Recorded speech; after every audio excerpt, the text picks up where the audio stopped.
Fleet Admiral Zarkalax of the Galactic Hegemony leaned forward in his command chair, his four violet eyes narrowing as the holographic display brightened. The primitive vessel hung against the backdrop of stars, an ugly utilitarian thing of angles and protrusions that offended his aesthetic sensibilities. Humans, it seemed, built their ships like they constructed everything else without grace or elegance, only brutal functionality.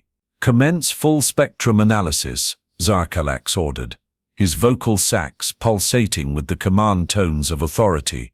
"I want to know everything about this human warship before we initiate first contact protocols." Science Officer Ventali bowed, her crest flattening in submission. "Yes, Admiral, deploying quantum scanners now." Around the bridge of the Righteous Dominion, the flagship of the Hegemony's contact fleet, officers worked at their stations with practiced efficiency.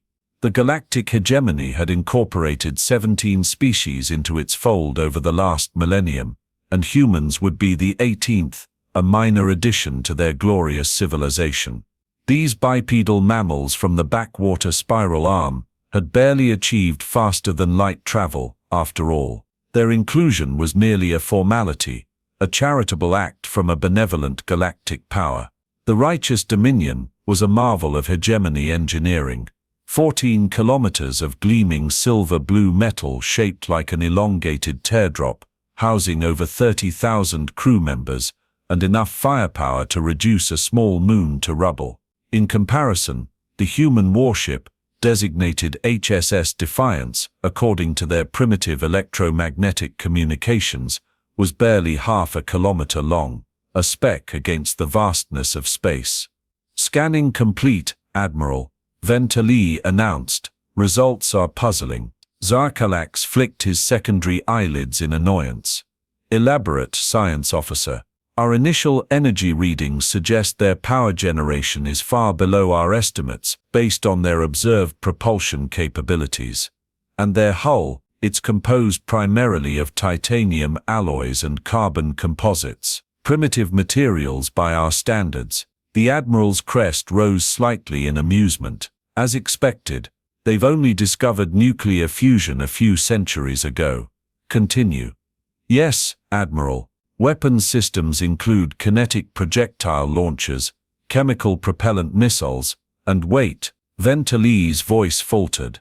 "There's an anomaly in the readings." "What kind of anomaly?" Zarkalax demanded. "Our scanners are detecting unusual radiation signatures throughout the vessel. They don't match any known weapons system in our database." The Admiral waved a dismissive hand. "Cross-reference with their known scientific publications, probably some inefficient propulsion system byproduct." "Already done, sir." "There's no match, and there's something else." Ventali's voice dropped to a whisper. "The ship appears to be watching us." "Watching us?" Zarkalax scoffed. "Their sensors are primitive optical and radio wave detectors. They cannot possibly detect our presence while we're cloaked." "The evidence suggests otherwise, Admiral. Their weapon systems are tracking our position with remarkable accuracy." For the first time, a flicker of unease passed through Zarkalax's mind. "Show me." The holographic display shifted, highlighting the human vessel's weapon systems, crude missile launchers and railguns, all swiveling with mechanical precision to track the Righteous Dominion's position. "Impossible," the Admiral muttered. "Increase cloaking field intensity." Tactical Officer Grelmok responded immediately. "Cloaking field at maximum, Admiral. But the human targeting systems are still locked on us." Before Zarkalax could respond, Communications Officer Prelvos spoke up. "Admiral, we're receiving a transmission from the human vessel, audio only, in standard galactic common." The bridge fell silent. No species had ever detected a hegemony vessel under full cloak, and none could possibly know galactic common without prior contact. "Play it," Zarkalax ordered, his voice tight. A calm, measured human voice filled the bridge. "Attention, unidentified vessel. This is Captain Elena Chen of the Human Systems Alliance warship, HSS Defiance. We detect your scans and consider them an act of potential hostility. Cease all scanning operations immediately and decloak, or we will be forced to take defensive action. You have 60 seconds to comply." The bridge erupted in shocked murmurs. Admiral Zarkalax rose from his command chair, his forearms rigid with tension. "How is this possible?" he demanded. "How can they see us? How do they know galactic common?" Ventali worked frantically at her console. "Unknown, Admiral, but I'm detecting energy buildups in their weapon systems. They appear to be charging something beyond our initial detection parameters." Zarkalax had led first contact missions with a dozen species. None had ever challenged the hegemony's technological superiority. None had ever dared to threaten a hegemony vessel. "Open a channel," he ordered. "I will speak to this Captain Chen." The communications officer complied, and Zarkalax drew himself up to his full 3-meter height. "Human vessel, this is Fleet Admiral Zarkalax of the Galactic Hegemony Contact Fleet. Our scans are standard protocol for first contact scenarios. Your aggressive posture is both unnecessary and unwise. The hegemony consists of 17 advanced species, and our technological superiority is absolute. Stand down your weapons and prepare to receive our diplomatic delegation." The response was immediate. "Admiral Zarkalax, we've been monitoring your approach for the past 3 days. Your vessel's power signature is distinctive, even under cloak. As for galactic common, we've been intercepting and decoding hegemony communications for nearly a decade.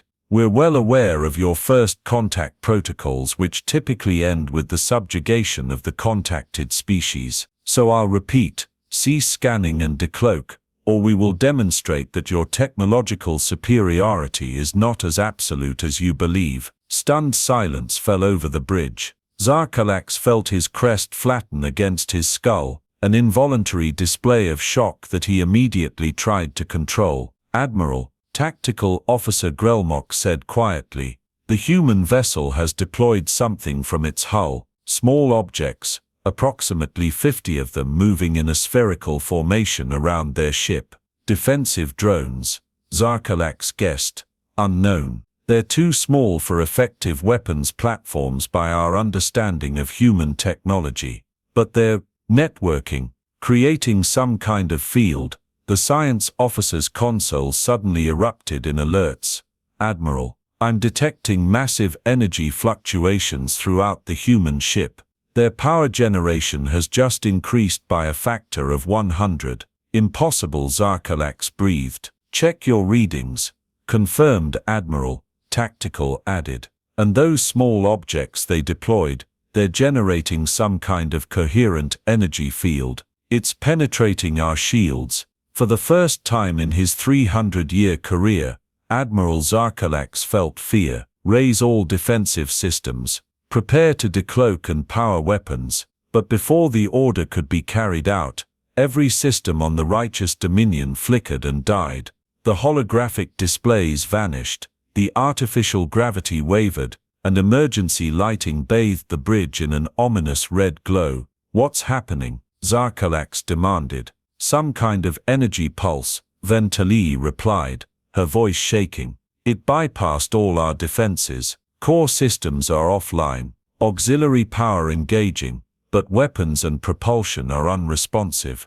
The communications console chimed again, somehow still functioning. "Admiral Zarkalax," Captain Chen's voice was calm but carried an unmistakable tone of warning. "What you just experienced was a targeted electromagnetic pulse, calibrated specifically to your ship's systems based on the data we gathered while you were scanning us. Consider it a demonstration of good faith that we used a non-destructive option. We have others." The implication struck Zarkalax like a physical blow. The humans had allowed themselves to be scanned, knowing they could extract data from the scanning process itself. They had turned the hegemony's own technology against them. "The human vessel is moving, Admiral," Tactical reported as systems slowly came back online. "They're taking position directly above us. Our shields are still down." A new voice came over the communication system. older, with a gravelly quality that somehow conveyed immense authority despite the alien vocal patterns. "This is Admiral William Hayes of the Human Systems Alliance. I'm transferring from Defiance to take command of this situation. Admiral Zarkalax, your vessel is currently disabled and under our guns. This was not how we hoped first contact would proceed, but your hegemony's reputation precedes you. We've observed your subjugation of the Nilvari and the Crethan Collective. We've intercepted your plans for Earth. So instead of falling into your usual pattern, I propose we establish diplomatic relations as equals, not as conqueror and conquered." "Your move, Admiral." Zarkalax sank back into his command chair, mind racing. The Nilvari subjugation was a classified military operation. The plans for integrating Earth into the hegemony were known only to the highest levels of leadership. How could these humans know? "Admiral," Ventili whispered, "I'm detecting additional human vessels entering the system. Many additional vessels." The holographic display flickered back to life, showing tactical readouts of the surrounding space. Where moments before there had been emptiness, now dozens of warships blinked into existence, appearing from nowhere like phantoms materializing from the void. "Stealth technology," Grelmok breathed, "more advanced than our own." The human admiral's voice returned. "I should mention that the Defiance is merely a medium cruiser in our fleet, Admiral Zarkalax. The vessels now surrounding your position represent a small fraction of the Human Systems Alliance Navy. We've been preparing for this meeting for quite some time." Zarkalax felt the weight of centuries of hegemony arrogance crashing down upon him. They had assumed technological superiority based on the progression patterns of other species. They had intercepted primitive human radio transmissions and concluded the species was barely spacefaring. They had never considered that the humans might be hiding their true capabilities, watching the hegemony, learning its weaknesses. "I understand, Admiral Hayes," Zarkalax finally responded, his voice humble in a way it had never been before. "Perhaps we should indeed discuss terms for peaceful relations between our civilizations." "A wise choice," Hayes replied. "We'll transmit coordinates for a neutral meeting ground. And Admiral, you might want to inform your hegemony leadership that their policy of technological suppression and cultural assimilation won't work with humanity. We're not interested in becoming your 18th conquered species." As the communication ended, Zarkalax looked around at his stunned bridge crew. For 1,000 years, the hegemony had expanded through space, incorporating or subjugating all species in its path. Never had they encountered a species that had not only anticipated their approach, but had prepared for it with superior technology and strategy. "Admiral," Ventili spoke hesitantly, "shall I compile a full report on what we've learned about human capabilities?" Zarkalax stared at the image of the human vessel on the screen, the deceptively simple design now seeming like a mask concealing terrible power. "Yes," he replied quietly. "And add a personal note from me to the Supreme Council. The hegemony has finally met its match." Admiral William Hayes watched the hegemony vessel through the viewport of his personal shuttle as it approached the Defiance. At 67 years old, Hayes had spent nearly 5 decades in the Human Systems Alliance Navy, rising through the ranks during humanity's silent preparation for this very moment. "They've agreed to the meeting coordinates, sir," his aide, Commander Jackson, reported. "Their systems are still recovering from the pulse, but they'll be underway within the hour." Hayes nodded, his weathered face impassive. "And our other assets?" "Still undetected, sir. The hegemony doesn't know about the quantum entanglement observers we planted on their core worlds last year. They think we've just been intercepting communications." A grim smile crossed Hayes' face. "Let's keep it that way for now, Commander. It gives us more cards to play in the negotiations." The shuttle docked with the Defiance, and Hayes made his way to the bridge, crew members snapping to attention as he passed. Captain Alina Chen met him at the command center, her posture perfect as she saluted. "Admiral, the first phase went exactly as you predicted. At ease, Captain. Your performance was exemplary." Hayes took a seat in the observer's chair, glancing at the tactical display showing the hegemony vessel's disabled state. They fell for the oldest trick in the book, focusing so much on what they could learn about us that they never considered what we might learn about them. Chen nodded. "Classic technological arrogance, sir. They believe their scanning technology is passive and undetectable. A common failing of ancient civilizations," Hayes mused. "They stop innovating, become set in their ways. The hegemony hasn't faced a real challenge in centuries." His eyes hardened. "That changes today."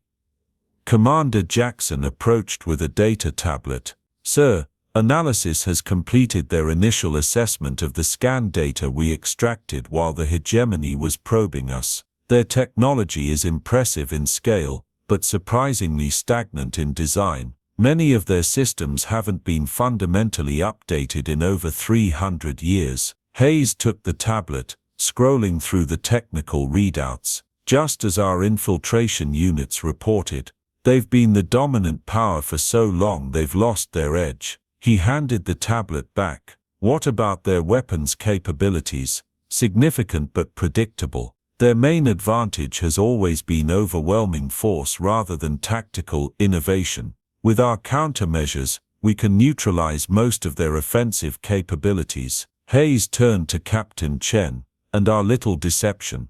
Chen smiled. "The Defiance is maintaining its facade perfectly, sir. All experimental systems remain undetected behind the quantum shifting screens. As far as their scans could determine, we're exactly what we appear to be, with just enough unexplained anomalies to make them nervous." "Excellent." Hayes stood, clasping his hands behind his back as he gazed at the view screen showing the massive hegemony vessel. "Humanity has been watching the stars for centuries, Captain.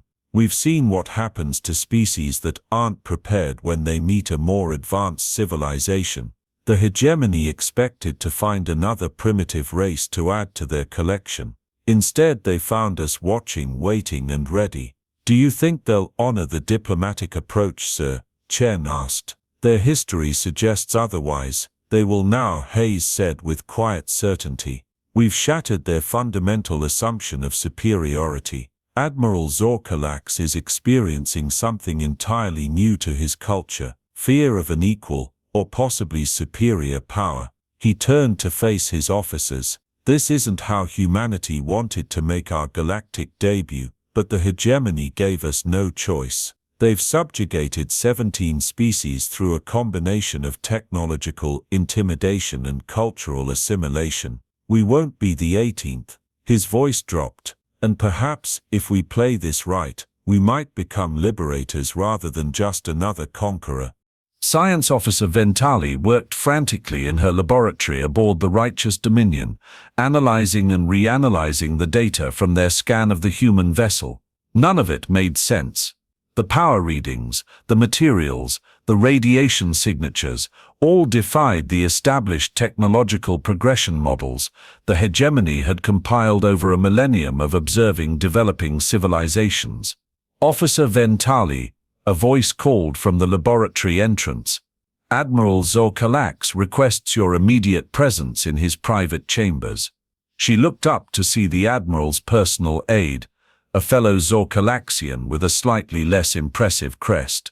"I'll be right there," she replied, quickly organizing her findings onto a data crystal.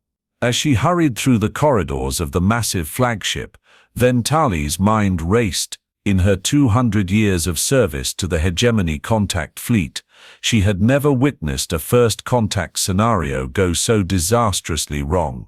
The humans should have been awed by their technology, intimidated by their size and power. Instead, they had rendered the mighty Righteous Dominion temporarily helpless with apparent ease. Admiral Zorkalax's private chambers were located in the heart of the vessel, a spacious suite befitting his rank and importance. When Ventali entered, she found the Admiral standing before a viewport, staring at the stars, all four of his arms clasped behind his back in a posture she recognized as deep concern. "Science officer," he acknowledged without turning. "Your findings?" Ventali approached hesitantly. "Admiral, I've completed my analysis of the human vessel, but I must caution that much of what we observed defies explanation under current hegemony understanding of technological development." "Explain," Zorkalax ordered, finally turning to face her. "The human ship exhibits several technological anomalies. First, their power generation system appears to utilize some form of controlled quantum fluctuation, something our theorists have considered possible, but never successfully implemented. She activated a holographic display from her data crystal. Second, their hull composition includes nanostructured materials that can adapt to energy weapons by redistributing the impact. Third, and most concerning, they appear to have developed a form of quantum entanglement communication that explains how they've been monitoring our activities undetected." Zorkalax's upper eyes narrowed while his lower pair widened, an expression of intense concentration in their species. "You're suggesting they've surpassed us technologically?" "Not in all areas, Admiral," Ventali clarified. "Their ship is smaller, less armored. They lack our scale and infrastructure, but in key areas, stealth, communications, energy manipulation, they've developed solutions we haven't explored. It's as if they've been selectively advancing technologies specifically designed to counter our advantages. Almost as if they knew we were coming," Zorkalax mused. "Have known for some time." "That would be the logical conclusion, Admiral." Zorkalax began to pace, his tall frame casting long shadows in the dimly lit chamber. "In 1,000 years of expansion, the hegemony has never encountered a species that anticipated first contact. It is troubling." "There's something else, Admiral." Ventali hesitated, unsure how to present her most disturbing finding. "Speak freely, science officer." "The human vessel's design, it's deceptive. The external configuration suggests a straightforward military craft, but our deep scans detected inconsistencies, spaces and systems that don't match their apparent purpose. I believe what we're seeing is a facade, Admiral, a carefully constructed mask hiding their true capabilities." Zorkalax stopped pacing. "A deliberate deception?" "Yes, Admiral, and most concerning of all, the energy pulse they used against us was precisely calibrated to our shield frequencies and system vulnerabilities. They couldn't have developed such a specific countermeasure from a single scanning opportunity. They extracted data from our scanning beam," Zorkalax concluded, "used our own technology to learn about us while we thought we were learning about them." "Precisely, Admiral. It suggests a level of scientific understanding and adaptability we haven't observed in a newly contacted species before." Zorkalax was silent for a long moment. "Thank you, science officer. You've confirmed my growing suspicions." He moved to his desk and activated a secure communication terminal. "I must speak with the Supreme Council immediately. The standard protocols for integration will not work with humanity."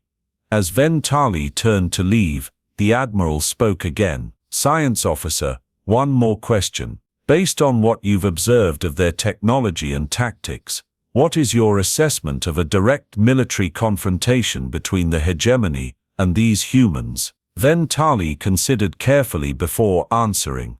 "Admiral, they allowed us to scan them. They revealed only what they wanted us to see. They neutralized our flagship with apparent ease. I believe," she paused, the words feeling like heresy, "I believe we would not prevail in an extended conflict. They may lack our numbers, but their technological innovation and strategic thinking would likely overcome our advantages." Zorkalax's crest flattened completely, a sign of grave concern among their kind. "I share your assessment, science officer.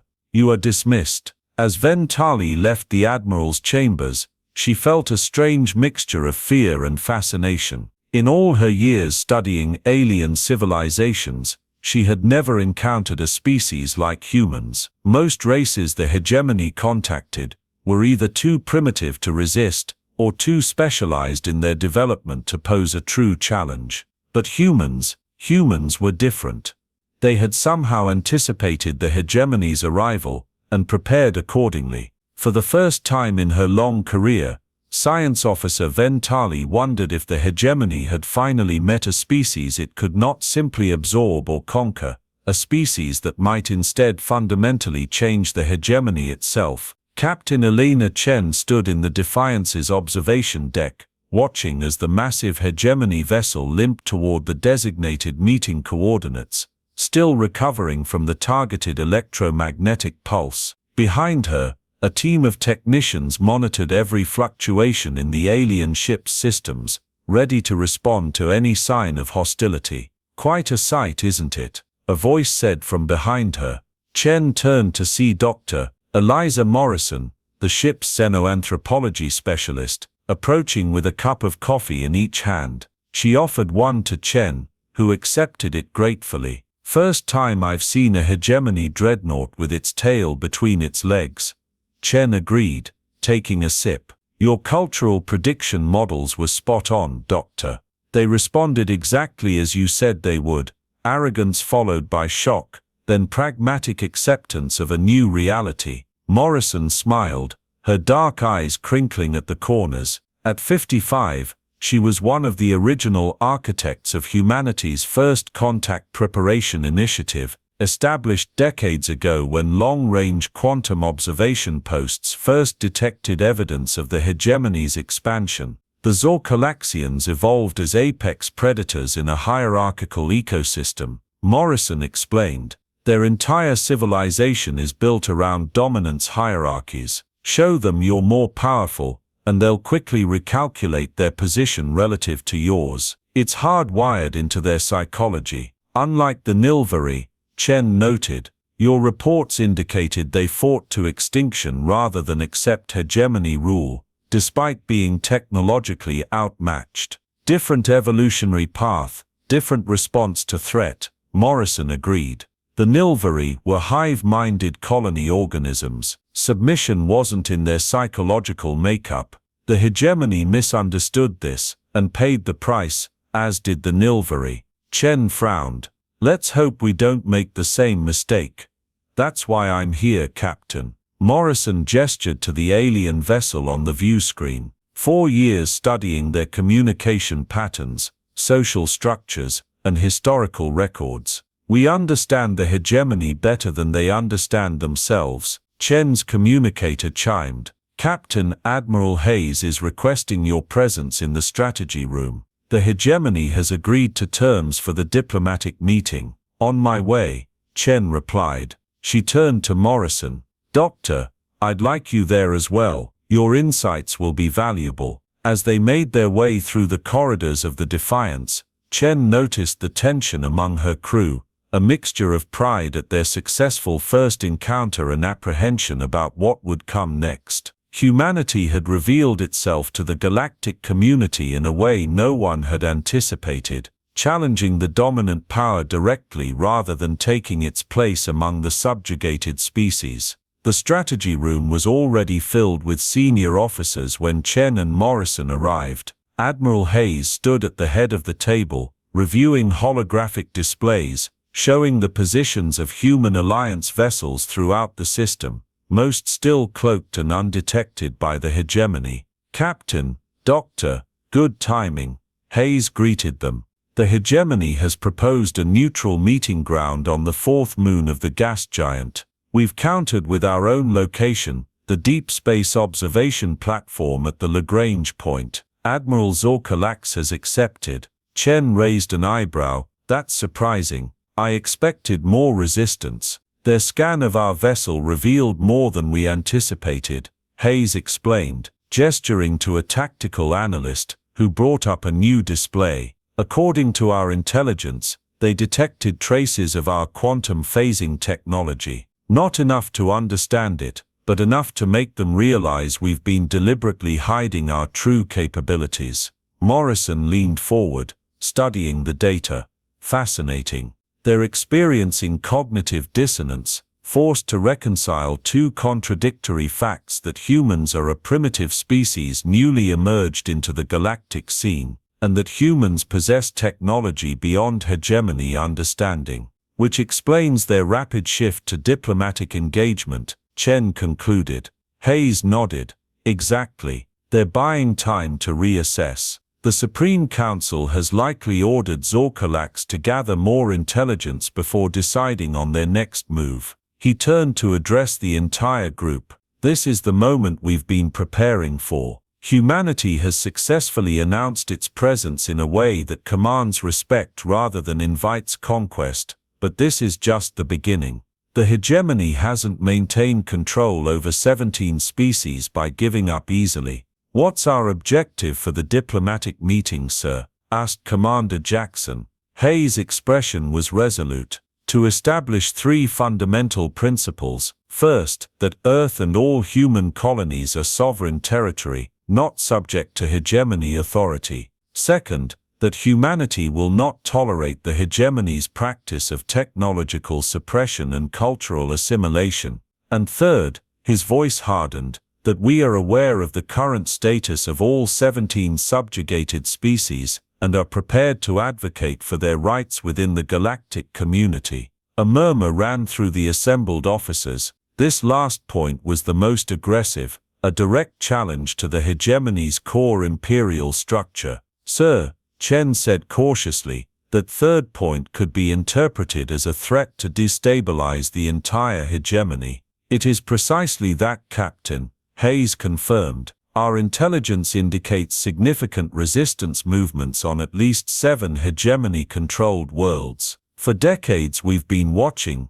learning, preparing, not just for our own defense, but for the possibility of a fundamental restructuring of galactic power." "Dr." Morrison cleared her throat. "Admiral, if I may, the Zorkalaxians value hierarchy and order above all else. Presenting ourselves as potential liberators of their subject species will trigger their deepest societal fears, the collapse of their carefully constructed dominant structure." "Exactly, Doctor," Hayes replied with a grim smile. "We need them off balance. Humanity can't match the hegemony's numbers or industrial capacity yet, but we can introduce enough uncertainty into their calculations to force a reassessment of their entire approach to interspecies relations." He turned to the view screen, where the massive hegemony vessel continued its slow journey to the meeting point. "Ladies and gentlemen, make no mistake about what's happening here. This isn't just first contact between humanity and an alien civilization. This is the beginning of a fundamental shift in the balance of power that has governed this sector of the galaxy for a millennium. The hegemony expected to find another primitive species to absorb. Instead, they found humanity, watching, waiting, and prepared to change the rules of the game entirely." In the secure communications chamber of the Righteous Dominion, Admiral Zorkalax knelt before the holographic projections of the Hegemony Supreme Council, 5 ancient beings representing the founding species of the vast interstellar empire. Their projected images towered over him, a deliberate design meant to reinforce the power hierarchy even among the hegemony's highest military leaders. "You have failed in the most basic protocol of first contact, Admiral," Grand Counselor Drevizor stated, his voice carrying the harmonics of extreme displeasure. "A primitive species should never have been allowed to detect our presence before the appropriate psychological groundwork was established." Zorkalax kept his head bowed, his crest flat against his skull in the posture of submission. "Esteemed counselors, I accept full responsibility for this unprecedented situation. However, I must report that the humans are far from primitive.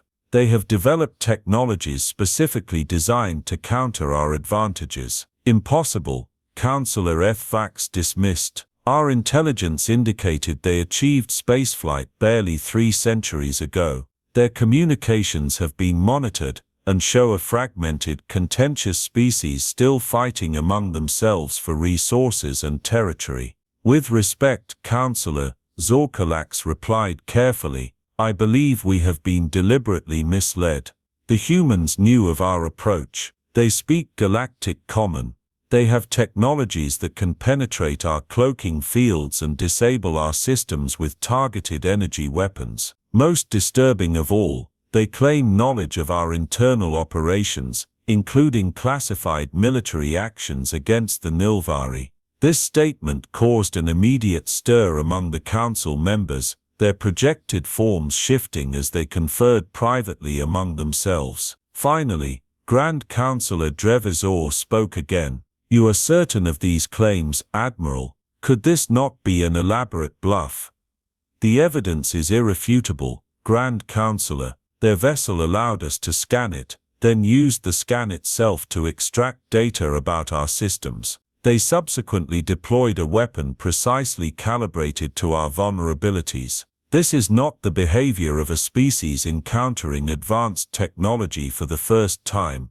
This is the action of a species that has been studying us perhaps for decades." Another long pause as the council members communicated silently through their neural interfaces. "Admiral," Councillor Miraleth said finally, her voice carrying the melodic tones of the Threll species, "our empire has expanded through 17 star systems based on a fundamental principle: technological and cultural superiority grants the right of governance. Never in 1,000 years has a species challenged that principle upon first contact. What is your assessment of humanity's true capabilities?" Zorkalax chose his words with extreme care. "Councillor, the humans appear to have developed asymmetrically. While their industrial capacity and total military force are almost certainly inferior to the hegemonies, their technological innovation in specific areas, particularly stealth, communication and energy manipulation, may exceed our own. More concerning is their strategic approach. They have hidden their true capabilities while studying our weaknesses. This suggests a species that thinks in terms of long-term strategic advantage rather than immediate dominance. Like the Krell," Councillor Ethvax murmured, referencing a long-extinct species known only from archaeological records, a species that had nearly challenged the early hegemony before their mysterious disappearance. "Perhaps," Zorkalax acknowledged, "but the humans have demonstrated something the Krell never did: restraint. They disabled our vessel rather than destroying it. They offered diplomatic engagement rather than demanding surrender. This suggests confidence rather than desperation." Grand Councillor Drevizor's massive form leaned forward. "What do you propose, Admiral? The standard protocols for species integration clearly no longer apply. I recommend a genuine diplomatic approach, Grand Councillor. We should engage with the humans as potential equals rather than future subjects. At minimum, this buys us time to better assess their true capabilities and intentions." "Equals?" Councillor Ethvax's voice carried shocked harmonics. "The hegemony has no equals. With respect, Councillor," Zorkalax replied, "we may no longer have a choice. The humans have surrounded our vessel with ships that appeared from nowhere. They have demonstrated technology that can penetrate our defenses, and they claim knowledge of our most classified operations. If they are bluffing, we lose nothing by playing along temporarily. If they are not," he left the implication hanging in the air. After another long silence, Grand Councillor Drevizor spoke. "Your logic is sound, Admiral. You are authorized to engage in preliminary diplomatic discussions with these humans, assess their true capabilities, determine the extent of their knowledge about our operations, most importantly, discover how they have been observing us undetected. The implications for hegemony security are concerning." "There is one more matter, Grand Councillor," Zorkalax added hesitantly. "The human Admiral, Hayes, explicitly mentioned our operations against the Nilvari and the Krethan Collective. He also referenced our plans for Earth. The only way they could have this information is if they have somehow penetrated our most secure communication channels." This statement caused visible distress among the council members. their projected forms flickering as their actual bodies responded to the shocking implication. That is a matter for internal security to investigate, Grand Counselor Drevizor said finally. For now, your priority is to establish diplomatic contact and gather intelligence. The hegemony has faced challenges before, Admiral. We will adapt to this one as we have to all others. As the communication ended and the holographic projections faded, Zorkalax remained kneeling for a moment, absorbing the gravity of the situation. In his 3 centuries of service, he had never imagined a scenario where the hegemony would approach a newly discovered species as anything other than a benevolent superior power. The humans had forced a fundamental reconsideration of that approach in less than a day. Rising to his feet, the Admiral activated his communicator. "Prepare my diplomatic shuttle," he ordered, "and assemble all data we have on human psychology, social structures, and cultural values. I need to understand what we're dealing with before we meet face to face." As he left the communication chamber, Zorkalax found himself experiencing an unfamiliar emotion, curiosity.